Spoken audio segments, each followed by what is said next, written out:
ஜெய் ஸ்ரீ ராமகிருஷ்ணா. அன்னவயல் புதுவை ஆண்டாள் அரங்கற்கு பண்ணு திருப்பாவை பல்பதியம் இன்னிசையால் பாடிக் கொடுத்தாள் நற்பாமாலை பூமாலை சூடிக் கொடுத்தாளை சொல்லு. இன்றைய பாசுரத்துலையும் ஆண்டாள் தோழி வீட்டுக்கு போய் அவளை எழுப்புற மாதிரி அப்படிதான் அமைஞ்சிருக்கு. இந்த பாசுரத்துல ஆண்டாள் முக்கியமா பகவான் நாமாவை நம்ம சொல்லணும், அப்படி அவர் நாமாவை நம்ம கேட்டுட்டே படுத்துட்டுலாம் இருக்கக்கூடாது, இல்லை படுத்து தூங்குற மாதிரி பாசாங்கலாம் செஞ்சுட்டு இருக்கக்கூடாது, சத்சங்கத்தை நாடணும், நம்ம போய் பகவானை போய் பார்த்து கோயிலை போய் பார்த்துட்டு வரணும் அப்படின்றத முக்கியமா வச்சு சொல்றாங்க. ஏன் இந்த இதை சத்சங்கத்தை முக்கியமா வச்சு பகவான் பேரை சொல்லணும் அப்படின்றத முக்கியமா வச்சு சொல்றாங்க அப்படின்னா, பகவான் ஸ்ரீ ராமகிருஷ்ணர் சொல்றாரு, பிரார்த்தனையும் சத்சங்கமும் உலக இன்னல்களில் இருந்து விடுபடுவதற்கு உபாயங்கள் ஆகும். நோய்வாய்ப்பட்டால் வைத்தியர் உதவி அன்றி கடை தேர முடியாது. உலக பற்று என்னும் நோய் நம்மை பற்றி கொண்டு உள்ளது. ஆக சத்சங்கமும் நல்லார் இணக்கத்தையும் நாம் நாட வேண்டும் அப்படின்னு பகவான் ஸ்ரீ ராமகிருஷ்ணர் சொல்லியிருக்கார். நாம் நாட வேண்டும், நம்ம போய் நாடணும்னு பகவான் ஸ்ரீ ராமகிருஷ்ணர் சொல்லியிருக்காரு. ஆனா ஆண்டாள் அவங்க நாடலைனாலும் பரவாயில்ல, நான் போய் அவங்கள நாட வைக்கிறேன், சத்சங்கத்துக்கு அவங்கள கூட்டிட்டு வரேன் அப்படின்னு சொல்லிட்டு அவங்களே தோழிகளோட வீட்டுக்கு போறாங்க. ஏன் அப்படின்னா, சுவாமி விவேகானந்தர் சொல்றாரு, செல்வம் புகழ் போகங்கள் எல்லாம் சில நாட்களுக்கே. புழுவை போல் சம்சாரத்தில் உழன்று மடிவதை விட உண்மையை பிரச்சாரம் செய்தவாறே கடமை என்னும் களத்தில் உயிர் துறப்பது சிறந்தது, மிகச் சிறந்தது, முன்னேறுங்கள் அப்படின்னு சுவாமிஜி சொல்லியிருக்கார். அதனால இந்த உலக பற்றெல்லாம் கொஞ்ச நாளைக்கு தான், இதெல்லாம் நிலையானவை இல்லை, நிலையானது பகவான் தான் அப்படின்னு நம்ம பிரச்சாரம் பண்ணணும், நம்ம போய் எல்லார்ட்டையும் சொல்லணும்னு சொன்ன மாதிரி ஆண்டாலும் அன்னைக்கு சொல்லியிருக்காங்க. அதுல இந்த பாசுரத்துல அது எப்படி வந்திருக்கு அப்படின்றத பார்ப்போம். அரங்கனின் கோதை அருளிய திருப்பாவை பாசுரம் 7.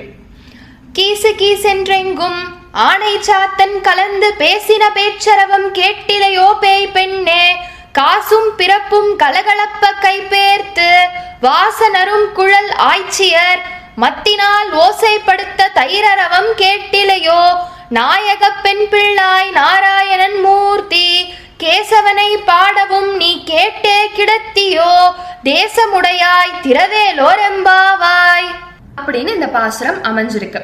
இந்த பாசுரமும் ஆண்டாலும் அவங்க தோழியும் எப்படி உரையாடுறாங்க, ஒரு உரையாடல் மாதிரி நம்ம வச்சு பார்க்கலாம்.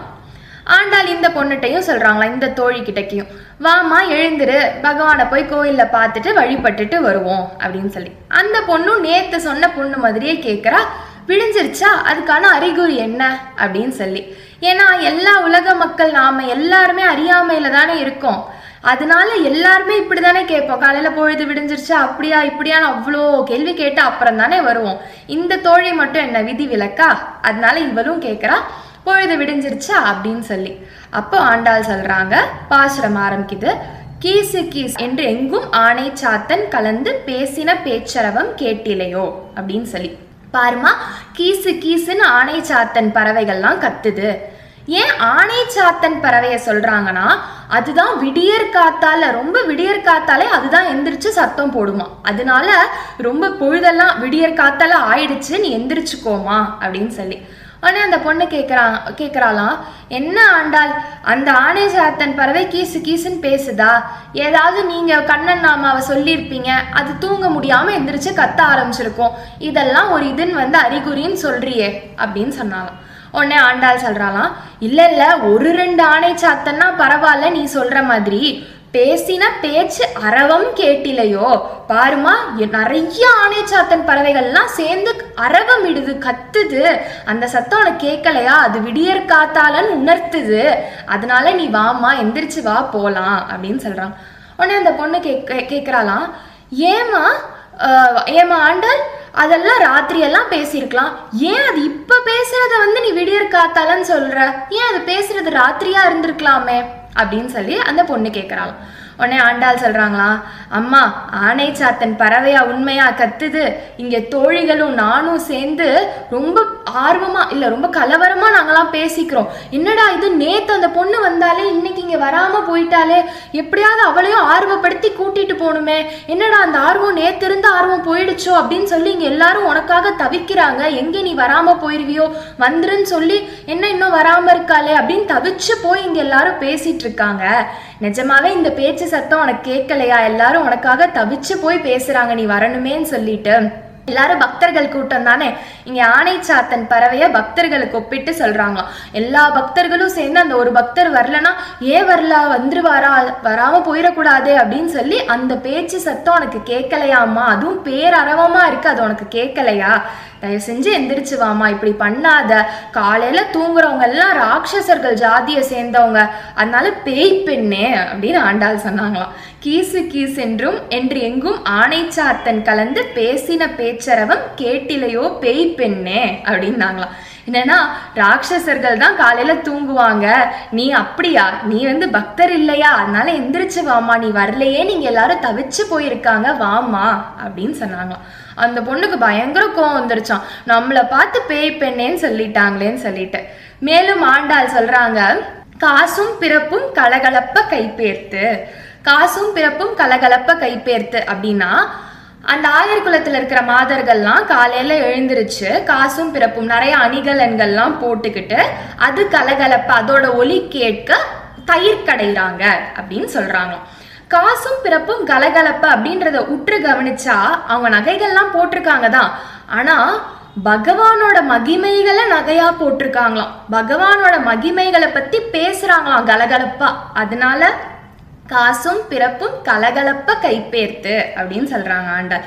என்னன்னா பகவத் விஷயத்தை பத்தி பேச பேச எப்போதுமே பக்தர்களுக்கு ஆனந்தம் தான், அதனால கலகலப்பா பேசுறாங்களாம். பகவான் ஸ்ரீராமகிருஷ்ணர் சொல்றாரு, பக்தர்கள் பகவானுடைய மகிமைகளை பரஸ்பரம் பேசி பேரானந்தம் அடைகின்றனர் அப்படின்னு சொன்னதற்கிணங்க இங்கேயும் காசும் பிறப்பும் கலகலப்ப கைப்பேர்த்து அவங்க நல்லா கலகலப்பா பகவானோட மகிமைகளை பத்தி பேசிக்கிட்டே தயிர் கடைகிறாங்க.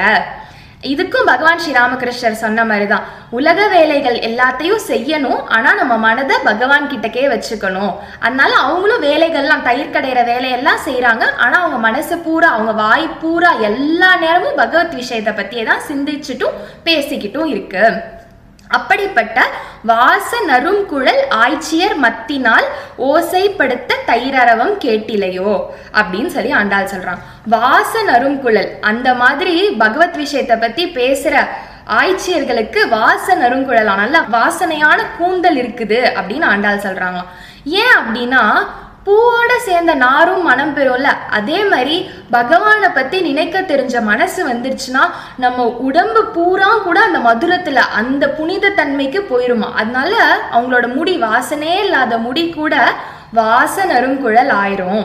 பகவான் ஸ்ரீ ராமகிருஷ்ணரும் சொல்லுவாரு, அவர் நாமம் உச்சரிக்கும் போது உடல் உள்ளம் ஆகிய அனைத்தும் புனிதம் அடைகின்றன அப்படின்னு சொல்லிட்டு. அப்போ நம்ம உடலும் உள்ளமும் புனிதம் அடைய அடைய வாசனையே இல்லாத கூந்தலுக்கு கூட, அதுவும் பால் வாசம் வர அந்த பால் தயிர் வாடை தானே எப்போதுமே வரும் ஆய்ச்சியர் வீட்டுல, அந்த மாதிரி வீட்டுல கூட அவங்க பக்தி பண்றப்போ வாச நறுங்குழல் ஆயிருது, அவங்க வாசனையே இல்லாத முடி கூட வாசனை ஆயிருது.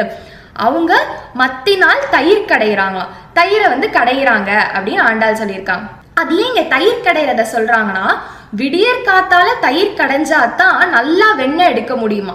பிற்பகல்லாம் நம்ம பண்றோம் அப்படின்னா அந்த வெண்ணெய் அந்த அளவுக்கு நல்லா வராதான். ஸோ விடியற் காத்தால தான் தயிர் கடைவாங்க. இதுவும் ஒரு அறிகுறி, காலையில விடிஞ்சதுக்கு நீ எந்திரிச்சு வாமா அப்படின்னு. அதோட இன்னொன்னு, விடியற் காத்தாலனா ஒரு நாளோட ஆரம்பத்திலே, அதே மாதிரி ஒரு வாழ்க்கையோட ஆரம்பத்திலேயே நம்ம மனசை இறைவன் பால் கொண்டு போயிடணும். காலையில விடியற் காத்தால மடி நம்மளோட வாழ்க்கையில சிறு பருவத்திலே சிறுமியரா இருக்கிறப்பவே சின்ன வயசா இருக்கிறப்பவே நம்மளோட மனசை இறைவன் கிட்டக்க கொடுத்துடணும்ன்றதும் இதுல ஒரு உள் அர்த்தமா பார்க்கலாம். ஏன்னா பகவான் ஸ்ரீ ராமகிருஷ்ணர் சொல்றாரு, மனது என்னும் பால் உலகம் என்னும் நீரில் கலந்து போகாமல் அதை ஏகாந்தத்தில் நிறுத்தி பகவத் பக்தி என்னும் வெண்ணெயை கடைந்து எடுக்க வேண்டும். பிறகு உலக வாழ்வு என்னும் தண்ணீரில் வைத்தால் அது கலக்காது, மிதக்கும். முதலில் பக்தியை வளர்த்தால் உலக வாழ்வின் பற்று நமக்கு உண்டாகவே உண்டாகாது அப்படின்னு பகவான் ஸ்ரீ ராமகிருஷ்ணர் சொல்லியிருக்கார். அப்ப நம்ம வாழ்க்கையோட முதல் பருவத்திலே சிறு பருவத்திலே நம்ம மனசை பகவான் பால் கொடுத்துட்டோம்னா நமக்கு இந்த உலக வாழ்க்கையின் மீது பற்று வராதுன்றதை உணர்த்தும் விதமாகவும் இந்த வரி அமைஞ்சிருக்கு. அப்படி அவங்க தயிர் கடைகிறாங்க, தயிர் விடியற் காத்தால தானே கடைவாங்க. அப்ப விடியற் காத்தால ஆயிடுச்சம்மா எந்திரிச்சு வா அப்படின்னு சொன்னாங்களாம். ஆனா அந்த பொண்ணுக்கு பயங்கர கோவமா, பேய் பெண்ணேன்னு என்னை பார்த்து ஆண்டாள் சொல்லிட்டாளேன்னு சொல்லிட்டு பேசவே இல்லையாம்.